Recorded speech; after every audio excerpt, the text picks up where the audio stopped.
सोचिए जिस बैंक के अंदर आपका अकाउंट है उस बैंक पर साइबर सिक्योरिटी अटैक हो जाए और उस अटैक के अंदर आपकी या आपके जैसे जो और कस्टमर्स हैं बैंक के उनकी पर्सनल इंफॉर्मेशन, उनका जो डेटा है वो लीक हो जाए तो क्या होगा।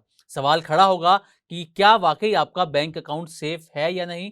ऐसा हम इसलिए कह रहे हैं क्योंकि देश के एक बड़े सरकारी बैंक पर साइबर सिक्योरिटी अटैक हुआ है और बैंक ने ये खुद माना है कि उसका डेटा ब्रीच हुआ है।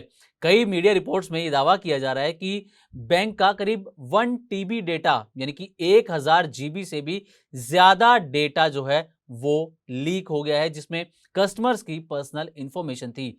हालांकि इस पर अब बैंक की तरफ से भी ऑफिशियल स्टेटमेंट आ गई है और इस वीडियो में आपको बताते हैं कि आखिर ये पूरा मामला क्या है, किस बैंक में ये इंसिडेंट हुआ है, किस बैंक में ये साइबर सिक्योरिटी अटैक हुआ है और रिपोर्ट्स में क्या दावा किया जा रहा है, किस तरीके की जो इंफॉर्मेशन है, पर्सनल इंफॉर्मेशन कस्टमर्स की वो लीक हुई है और क्या आपका बैंक अकाउंट सेफ है या नहीं। अगर आपका बैंक अकाउंट भी इस बैंक के अंदर है तो आपको क्या करना चाहिए ये भी बताएंगे। दरअसल ये जो पूरा मामला है वो जुड़ा हुआ है बैंक ऑफ बड़ौदा से। सोशल मीडिया पर कई ये दावे किए जा रहे थे कि बैंक ऑफ बड़ौदा पर एक साइबर अटैक हुआ है जिसमें 1 टीबी तक का जो डेटा है वो ब्रीच हुआ है, डेटा लीक हो गया है। और अब बैंक ऑफ बड़ौदा के ऑफिशियल स्टेटमेंट इस पर सामने आई है। ये जो रिपोर्ट है रॉयटर्स में और कई मीडिया प्लेटफॉर्म्स इस खबर को कवर कर रहे थे, रॉयटर्स की भी रिपोर्ट थी। अब बैंक ऑफ बड़ौदा ने इस पर क्या कहा है पहले आपको ये बता देते हैं और फिर बताते हैं कि किस तरीके का डेटा लीक होने की जानकारी आ रही है। दरअसल बैंक ऑफ बड़ौदा ने आधिकारिक बयान जारी करके ये कहा है कि उनके एक एम्प्लॉय का ईमेल अकाउंट कॉम्प्रोमाइज हुआ था और इसी के जरिए जो कुछ डेटा है उसका जो पहुंच है अनऑथराइज्ड एक्सेस तक उनको मिल गया जो हैकर से।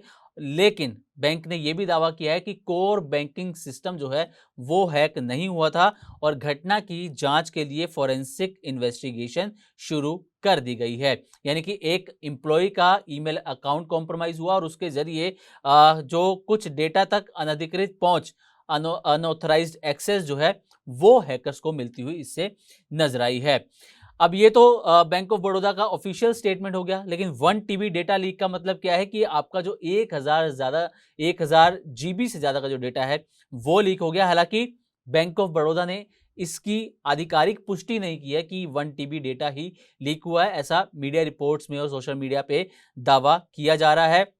कई जो साइबर सुरक्षा रिसर्चर्स हैं वो भी ये दावा कर रहे हैं कि बैंक का 1 टीबी डेटा जो है वो यहाँ पर लीक होता हुआ नजर आया है। अब कथित तौर पर कौन सा डेटा लीक हुआ है जिसका दावा किया जा रहा है रिपोर्ट्स के अंदर, तो इसमें कहा जा रहा है कि कस्टमर्स के हम कह लें कि उनके आधार, केवाईसी डॉक्यूमेंट्स, इसकी जानकारी लीक हुई है। कस्टमर की पूरी डिटेल, सेविंग्स और करंट अकाउंट जो रिकॉर्ड्स हैं वो लीक हुआ है। Loan documents, internal audit reports, branch records, ATM records और corporate banking data, NRI banking records, net banking से जुड़े रिकॉर्ड, ये सब लीक हुए हैं जो कि कई रिपोर्ट्स में दावा किया जा रहा है। हालांकि बैंक ऑफ बड़ौदा ने इसकी पुष्टि नहीं की है।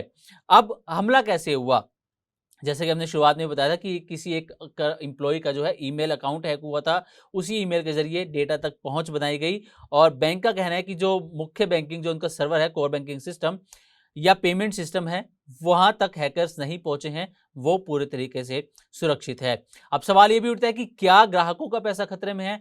तो आपको बता दें कि फिलहाल ऐसी कोई ऑफिशियल जानकारी या ऑफिशियल स्टेटमेंट कंफर्मेशन नहीं है। बैंक का कहना ये है बैंक ऑफ बड़ौदा का कि जितने भी एम्प्लॉइज कस्टमर्स के जो बैंक अकाउंट्स हैं वो सेफ हैं। यूपीआई, एटीएम, नेट बैंकिंग और बाकी बैंकिंग जो सर्विसेज हैं वो भी नॉर्मल चल रही हैं और ग्राहकों के पैसे के नुकसान की भी कोई पुष्टि फिलहाल नहीं हुई है। बैंक अब जो है फॉरेंसिक इन्वेस्टिगेशन इसकी शुरू कर चुका है और संबंधित नियामकों और एजेंसियों को इसकी सूचना दे दी गई है। अब सबसे बड़ा सवाल, अगर आपका भी अकाउंट है बैंक ऑफ बड़ौदा में या फिर जिस भी बैंक में आपका अकाउंट है, अगर उधर कुछ इस तरीके का इंसिडेंट होता है तो आपको क्या करना चाहिए। पहले आप अपना नेट बैंकिंग का जो पासवर्ड है वो आप बदल दें, ये आपके लिए सेफ रहेगा सबसे ज्यादा। साथ ही अपने एसएमएस और ईमेल अलर्ट्स को आप हमेशा ऑन रखें ताकि कुछ भी ट्रांजैक्शन हो या कुछ भी अपडेट हो वो आपको एसएमएस या ईमेल के जरिए तुरंत अपडेट आपको मिल जाए। ओटीपी, पिन या पासवर्ड आप किसी के साथ शेयर ना करें। साथ ही कोई संदिग्ध कॉल आपके पास आए, कोई लिंक या केवाईसी अपडेट के नाम पर कुछ मैसेजेस आए तो उस पर आप बिल्कुल भी विश्वास मत कीजिएगा, क्लिक मत कीजिएगा। और अगले कुछ हफ्तों तक बैंक स्टेटमेंट और ट्रांजैक्शन रेगुलर आप चेक जरूर करते रहिएगा। तो ये एक घटना जो देश के बड़े सरकारी बैंक के अंदर हुई, बैंक ऑफ बड़ौदा के अंदर। हालांकि बैंक का दावा है कि कोर बैंकिंग सिस्टम, लोगों का अकाउंट सब कुछ सेफ है, लेकिन कहीं ना कहीं ये एक बड़ा सवाल भारतीय बैंकिंग सिस्टम के ऊपर खड़ा करता है। और साथ ही उन करोड़ों जो अकाउंट्स हैं देश में किसी भी बैंक के अंदर, उसकी सुरक्षा पर भी ये कहीं ना कहीं सवाल खड़ा करता है।